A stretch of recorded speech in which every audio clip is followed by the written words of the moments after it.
So it brings us round to Walkie Talkie Wednesday. And this is a customer's repair. It's a Eurosonic EU40, which is a 40-channel which is a 40-channel CB27 walkie-talkie. Similar chassis arrangement to the Harvard WT44. At least it has a 2.5mm jack socket to plug a charger in, and a 2.1mm coaxial power plug to put external power in, which is 12 volts and not 13.8, and has an antenna socket as well, which means we can use an adapter in there. Now, this belongs to an end user, and as you know, we don't normally do end users, but we have been helping one or two during this lockdown situation. So when I opened it up, I got one of those surprises. What do we see? We see 10 AA Duracell alkaline throwaway batteries. And of course it should be 8. So what we have here is 10 AA Duracell throwaway batteries. So 10 times 1.5 volts equals 15, which is 3 volts high. And it should of course be 10 1.2 volt rechargeable batteries, or 8 AA throwaway batteries, and then you put 2 dummy batteries in to make up the circuit. So it's 8 throwaways, 2 dummies.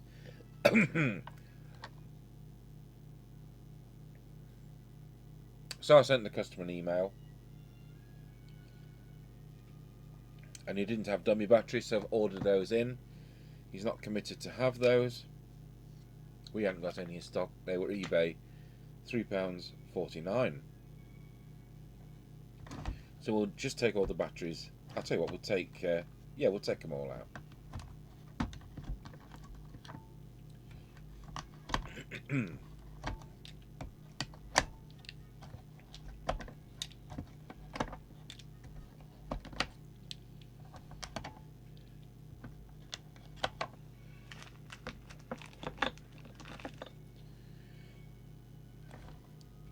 Some corrosion which I can deal with. I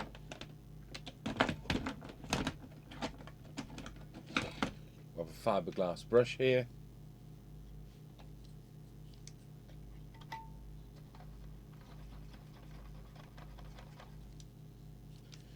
Then we'll clean it up with isopropyl alcohol as well.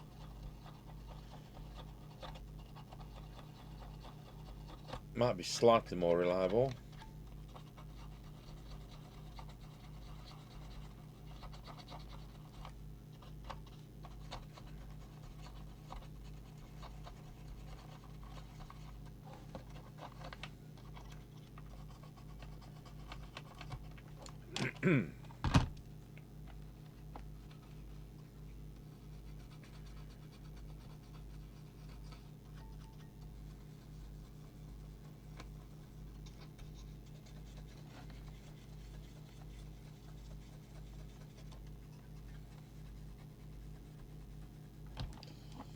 Okay, these are held together with one screw.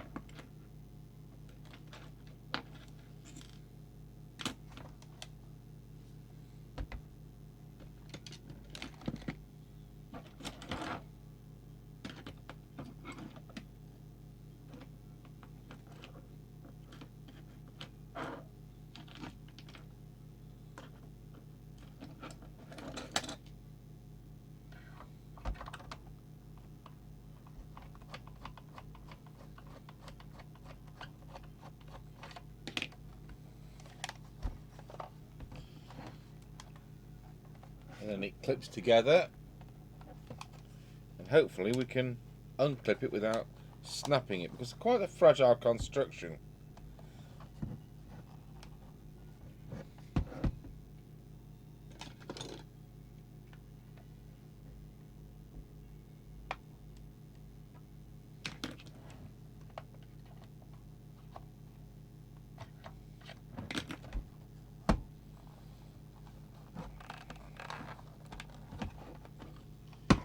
In actual fact, the screw's missing.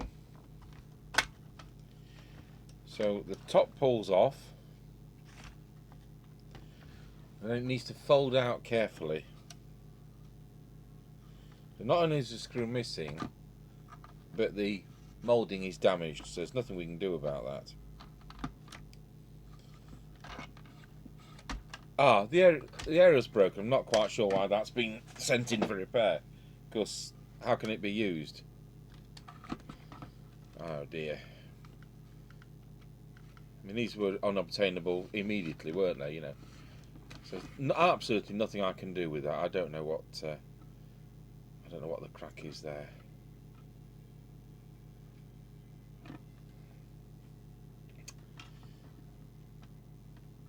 Anyway, we'll take it through the tests and all that, and probably sellotape it together just for our tests. I suppose you could use it with one of those clip-on rubber ducks, but the performance will be atrocious. I think it was 1/8 of the range of the telescopic with those clip-on rubber ducks we came up with in 1983 when we did some tests. So I'm going to hook this up to power, and we'll see whether we can get anything out of it. Right, so I've taken the board out of the case, and what we're greeted with is a clear ingress of moisture around the controls, and we've got a problem there as well for the same kind of reason. So we'll get the isopropyl alcohol on it.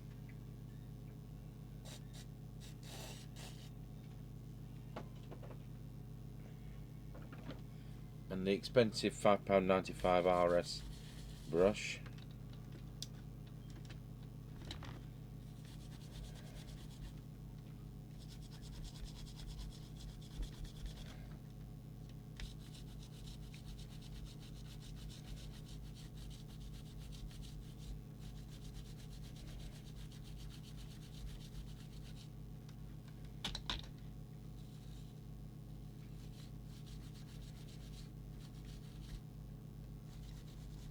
Well, I think we'll be best off to desolder the connectors, because chances are the reason I've got no power on it could easily be the fact that the connector is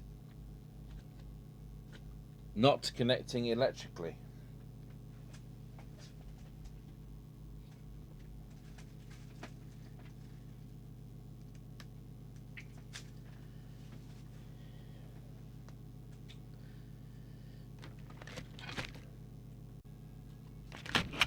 So hopefully we've got the solder removed from that connector, and with any luck we can just solder it back up with the hope this will work.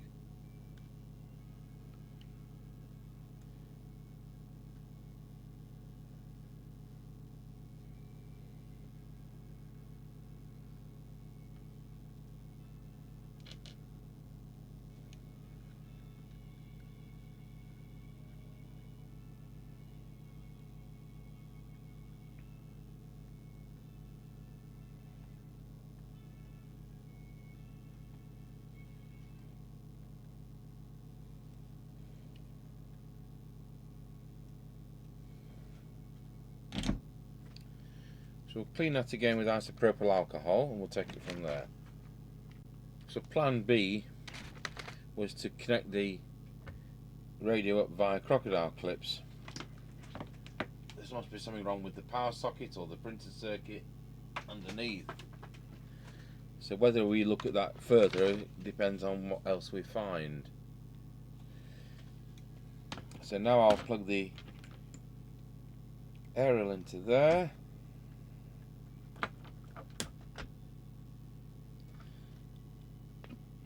And it is transmitting.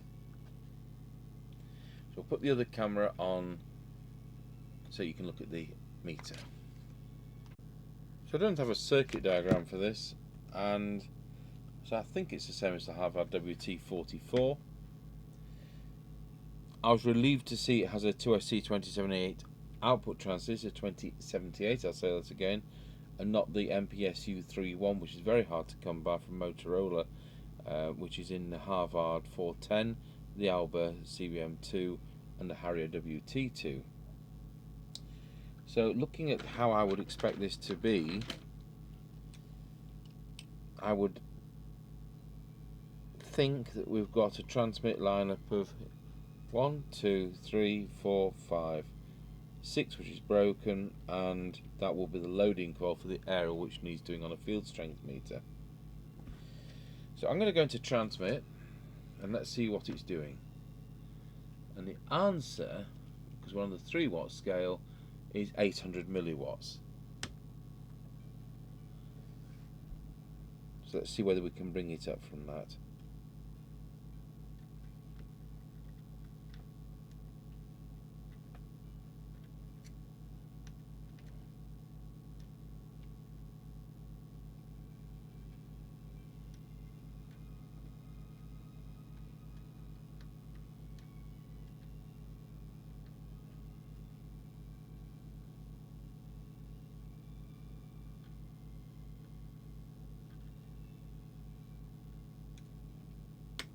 Well, actually, I'll just check what channel we're on first. That was daft, wasn't it?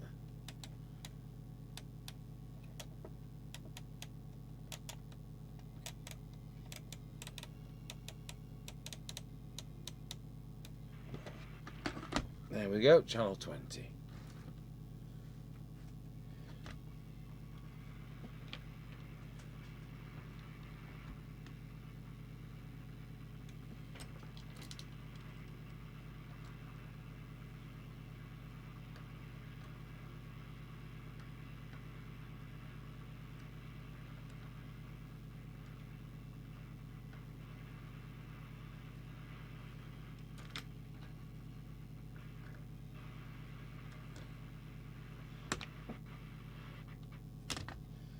So it looks like we're going to have some fun getting that core out.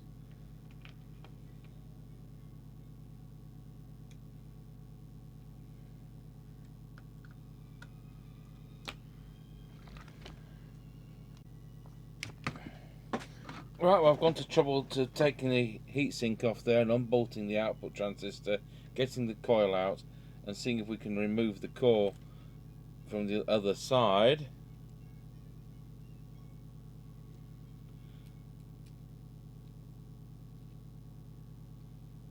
Sometimes we can, sometimes we can't.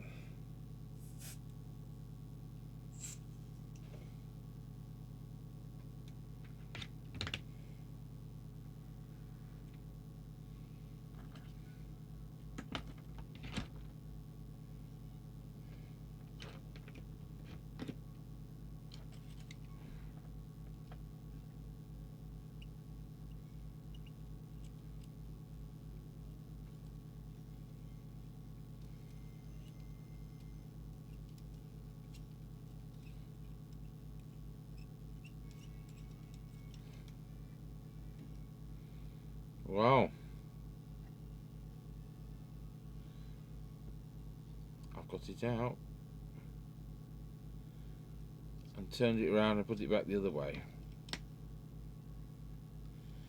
So we'll solder that back in now.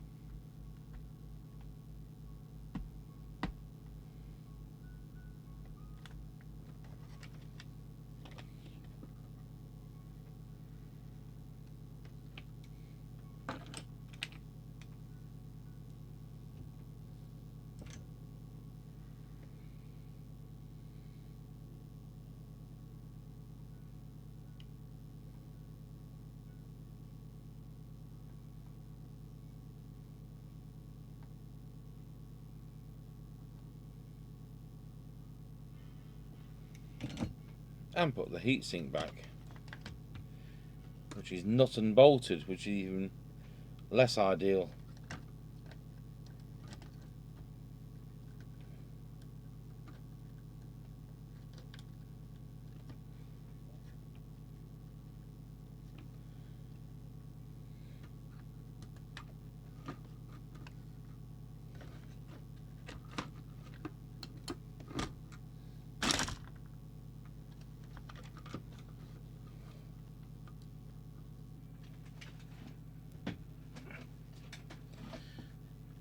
fast forward into the evening, because I've had quite a day of things to do,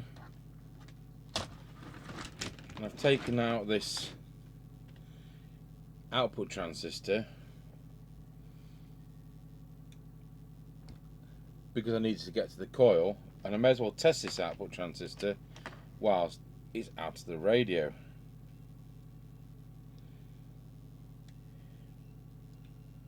I've discovered to my horror that once you unscrew this, it isn't quite captive, the bolt on the nutty thing at the back. So let's see what that says.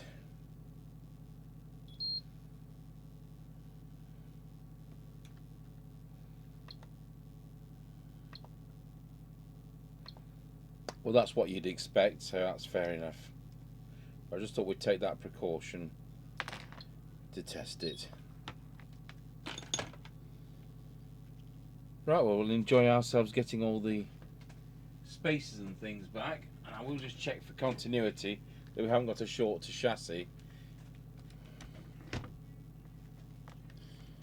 So I'll just put that to there, and then we'll just check that that tab is isolated.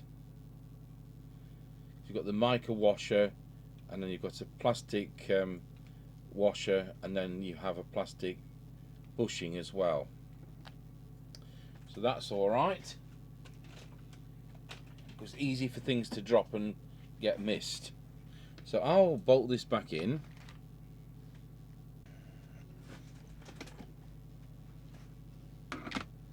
Right, so there we are, ready to power it back up again. Let's switch it on. And we're going to transmit.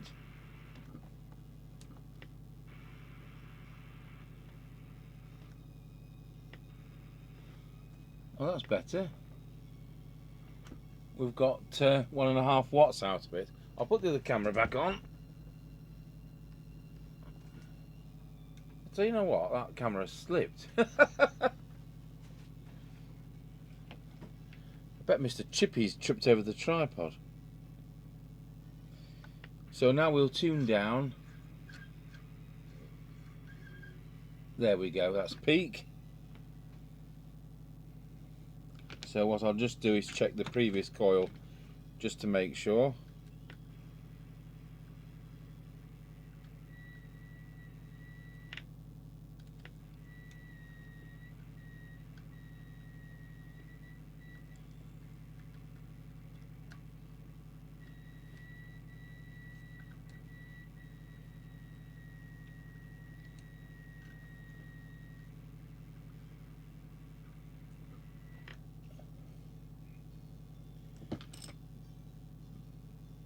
Right, well that's miles off frequency. We've got now, let's have a look, we've got nearly 3 watts out of that now. So that's where we should be. Now we can't measure it exactly for the same reason as we couldn't measure that Amstrad one the other day, because it's got a loading coil to go to the telescopic aerial.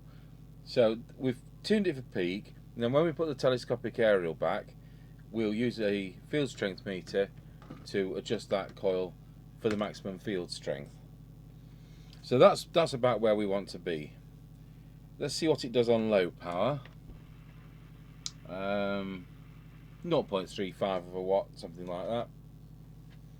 And we will just do the deviation if anything can be seen on that camera.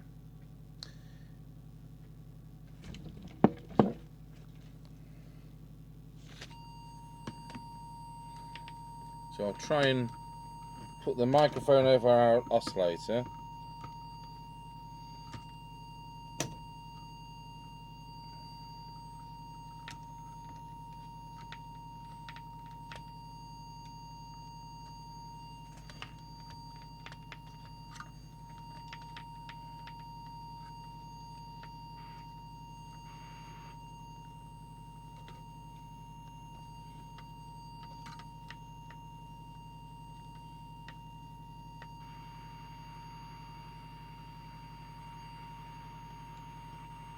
And it'll be the preset just here because there is only the one really.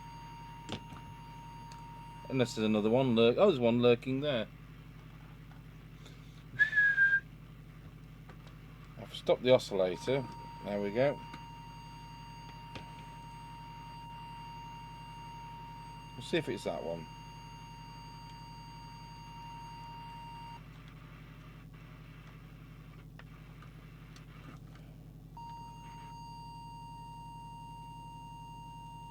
Doesn't look like it is. See if it's this one. That's it. Right, we'll just give it the whistle test. Wallow. Wallow. Yep, that's about where we want to be. So we'll introduce camera 3 instead. And let's see why it smiles off free.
Right, so we'll now look at the detector, and hopefully we can find the detector.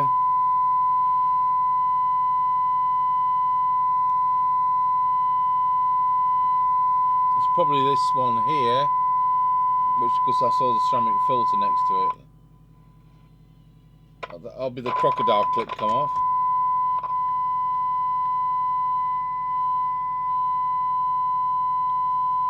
There we have absolute peak. So we'll now start looking at the cyanide meter. That's an S9 signal.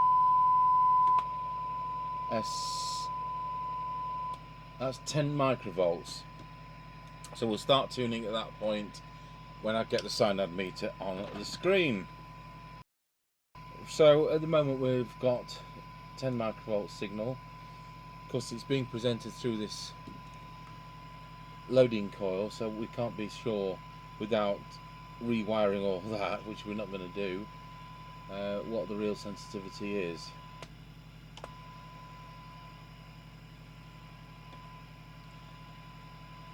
So I'll have an attempt at tuning this now on cyanide.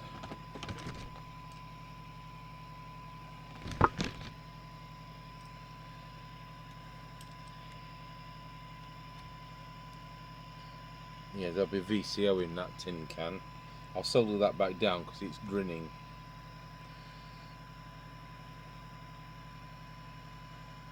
So clearly we've got this one here.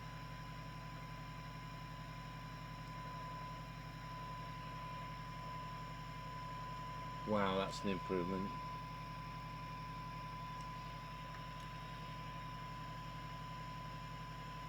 Yeah, it's definitely been tweaked down. I'll tweak your rig down for you. Oh, that's very kind, thank you.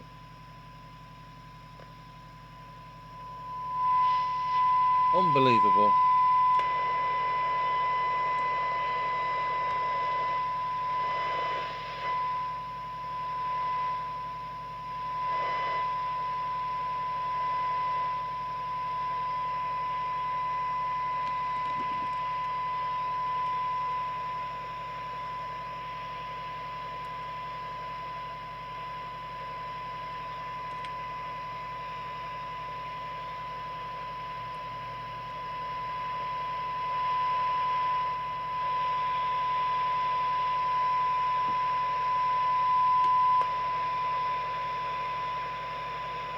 We're now at 1 microvolt, which is better than 10 microvolts.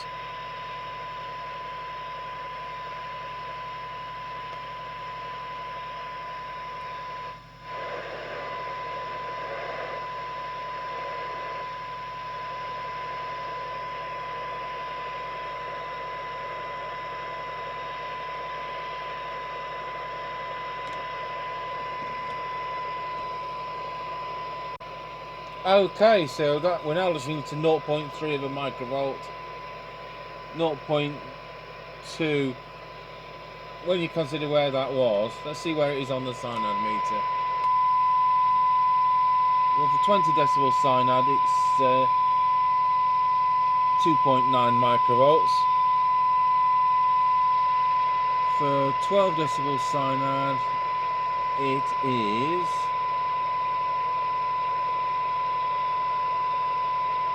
0.9 of a microvolt, and for 10 decibel cyanide it is 0.8 of a microvolt. So let's just see how the squelch performs, if we can get that to happen. So I'll adjust the squelch. I've turned the signal generator off.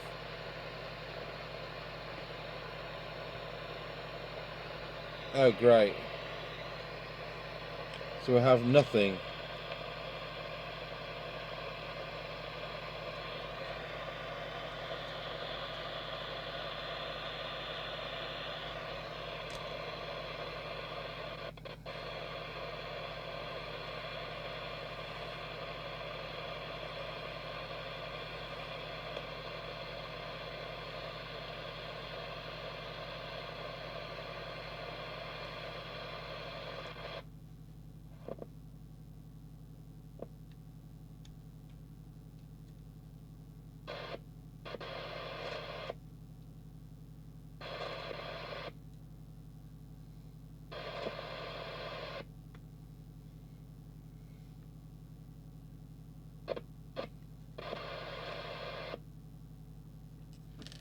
We'll start by trying to clean the squelch control.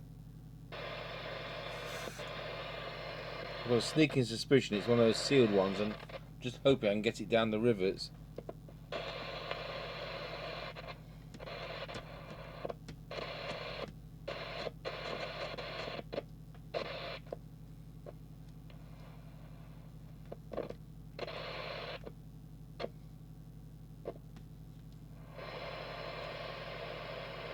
Okay, so I've set the squelch to threshold, switch the signal generator on, and it's just coming through at 0.3 of a microvolt. And I've just knocked the frequency on the signal generator.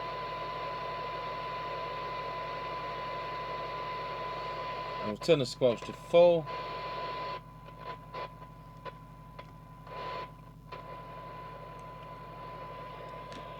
Looks like we'll have to adjust the preset.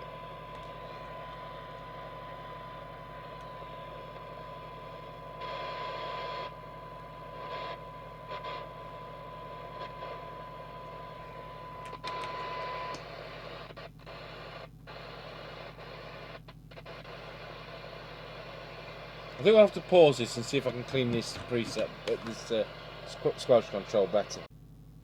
So I've set the squelch as best I can and clean the controls as best I can. So if I now turn the squelch to full and turn up the signal generator, coming in at about 30 microvolts, so about S5, and if I turn it down to minimum, switch off the signal generator, set threshold,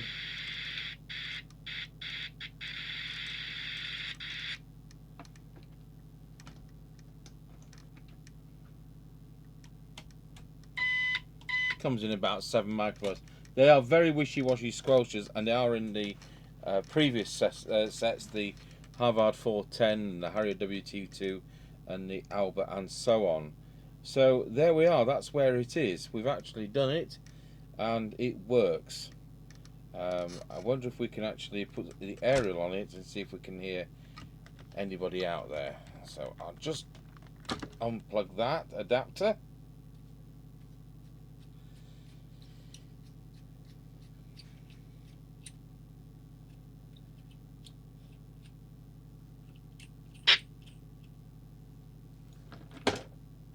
I'll just turn down the volume.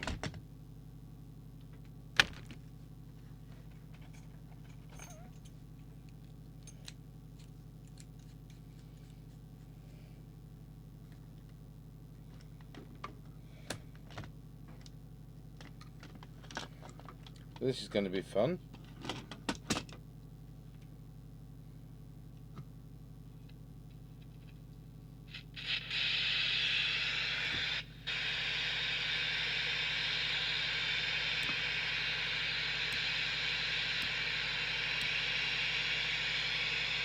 Nudging a Roger.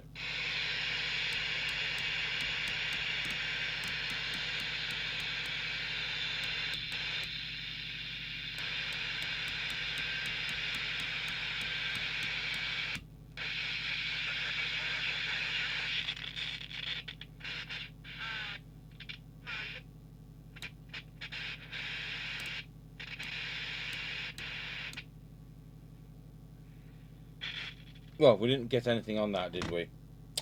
So, there we are. I'll get a on-the-air test with Mr. Chippy. Another day, we were able to fit that in today. And not a very good condition set, not a very good set in the first place. And I'm not quite sure what the customer's going to do about the telescopic aerial that's broken. So there you have it. The if I can remember what it was. Oh yes, the Eurosonic EU40 from about 1982. Thank you for watching.